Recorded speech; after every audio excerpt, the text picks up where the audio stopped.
What is a G1? A G1 is an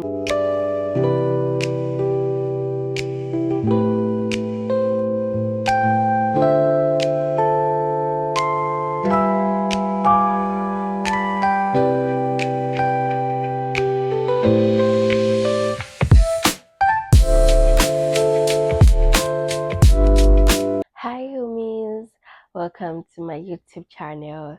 Thank you for always watching and thank you for liking. If you have not subscribed, please do well to do that. So today we'll be talking about the G1 test and what I did, to pass my G1 on first try.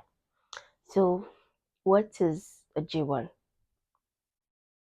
A G1 is a written knowledge test. It's not an interview, so I'm trying not to make it like an interview. But if you see me looking down, know that I'm looking at my notes because I made a note, like I made a list of things I want to talk about.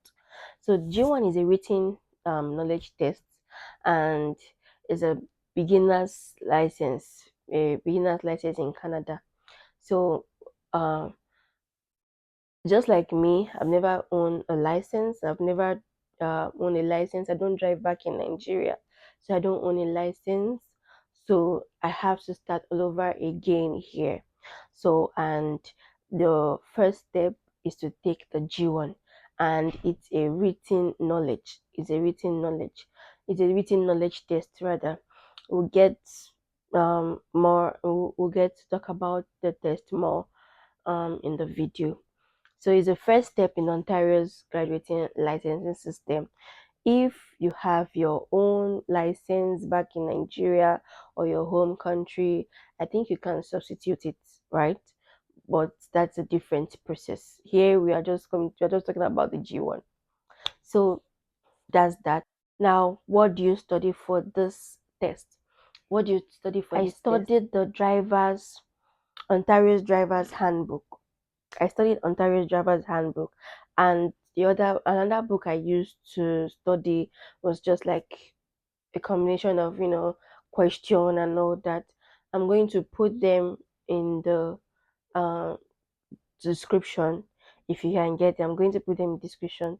So you need to. I'm making this video on 22nd of February 2026. So I don't know when you might come across this video in case the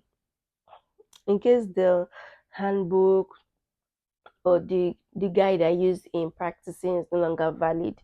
Of course, it will definitely be valid, but I just video update some things in the nearest future. So you can use that and also try to make more research to update yourself. So I used Ontario's driver's handbook and another guide from somewhere. So when I was studying, you will not see that the question will not come out verbatim, right? The question will not come out verbatim. The question will be paraphrased. I don't know if you understand me. Like on the guide I used and the main question in the system, it will not come out in the same way that is in the guide. But if you study very well, you will know that this is the question they are asking. So please study. Please study. It's very, very important. Please study. So the G1 test cost about 159 um 159.75 cents. $159.75, and the breakdown is $16 for the knowledge test. $16 for the knowledge test, $53.75 for the road test, because you do a road test after 12 months. But if you do like a driving school, you will do the road test after 8 months. That's after the driving instructor, has certified you that you are okay to now drive. So you can now do your road test, which is G2 road test. And the $90 is for 5-year license. So that is the cost.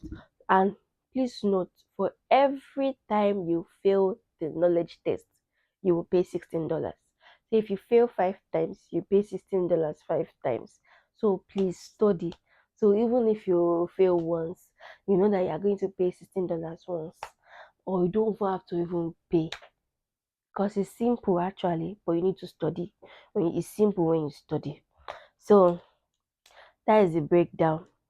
The $159.75, it contains your knowledge test, your class G2 road test, and your 5-year licensing. So that sums it up to $159.75. So now we're going to talk about the tests. What's the test like?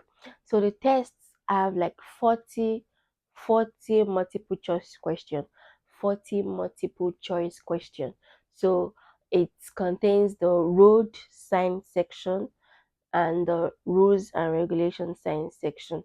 Um, for me, the computer started with the regulation aspect, right? And then with the regulation aspect, then after that, it went into the science aspect. So we have 20 questions for each. 20 questions for each. And the I would say the road sign is more easier than the regulation sign, because road sign is just pictures. You just need to remember what each pictures mean. But the regulation, you need to know the laws and regulation of the traffic and everything. So you need to read to know that. So 20 questions for each section, 20 questions for road sign, 20 questions for the regulation. And um you can only fill 4 questions on each section. So you can only fill 4 questions on each section.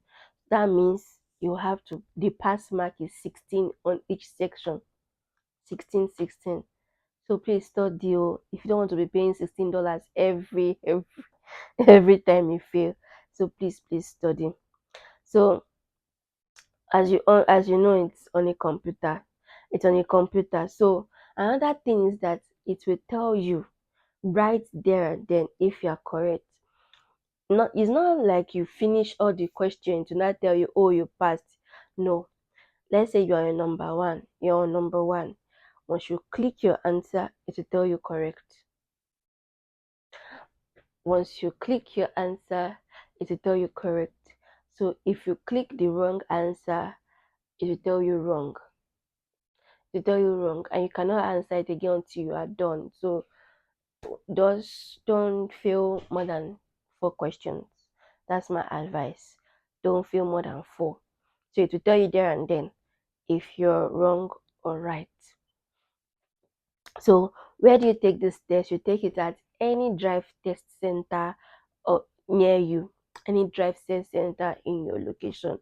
You don't need to. For me, I did not book any appointment. I don't know about other provinces, but in Ontario, when I was writing my own, I currently stay in Waterloo, Kitchener, KWC.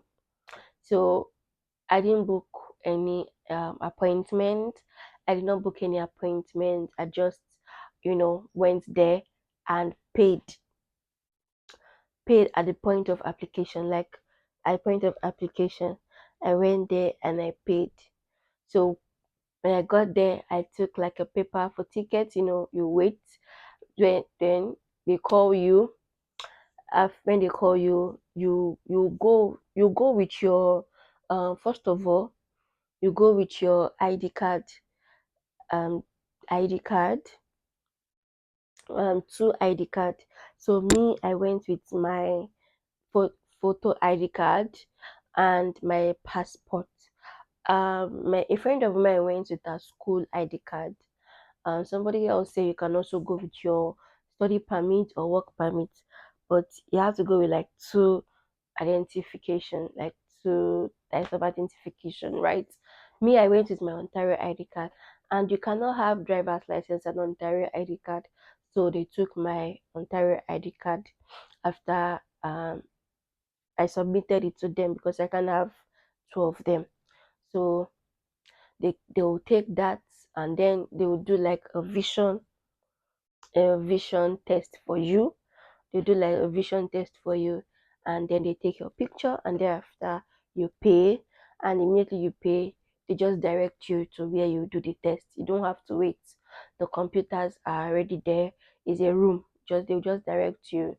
Like they'll tell you, this is the computer you have to use. Go to the room, maybe computer G6, and then you go there and look for the computer number, and then you do the test. Right? So the next thing is what to bring, which I've already touched, which I've already touched on. Your two types of identification, your passport or your um photo ID, or your study permit, your school ID card, your work permit. So if you have a photo ID, please take it along with you. Ontario photo ID, please take it along with you. You can't have two of them. Excuse me. You can't have two of them. You can't have the driver's license and the Ontario photo card at the same time. You have to submit your Ontario photo card. So I already talked about the test when you go in to write. I already talked about it. So you know that is a 40 multiple questions 2020, and you must pass 16 questions on each side, right? So um after passing, what happens after passing? As I've already said, if you fail, you can rewrite as many times as you want to do. Oh, I forgot to add, the question the exam is not timed at all. The exam is not timed. So please read the question very well. I can't say how long you be given to do the exam, but it's not timed. But at the same time, don't spend all your entire day there, but read the question very well. Don't rush. Since it's not timed, don't rush. Read it, take your time to remember, and then choose the correct question. Unless you have money to spend $16 every time, like 5 times. So after passing, you go back, they call you, and then they give you your temporary license and everything, the slip of payment, receipt, everything. Please confirm your address. Confirm your address. I almost My address was wrong. I almost left there with a wrong address. If not that I, spoke out, and then they quickly corrected it. Please correct your address, because it's going to affect Canada Post delivering it. That's how you just stay. You will not see your ID card in your mailbox, and you'll be wondering why. So please make sure your address is correct. So that's that about the G1 test. If you have any question, please drop in the comment section. Thank you for watching. If you watched this time, thank you so much. And if you have any questions at all, please drop it in the comment section. I'm going to reply. Thank you. Bye.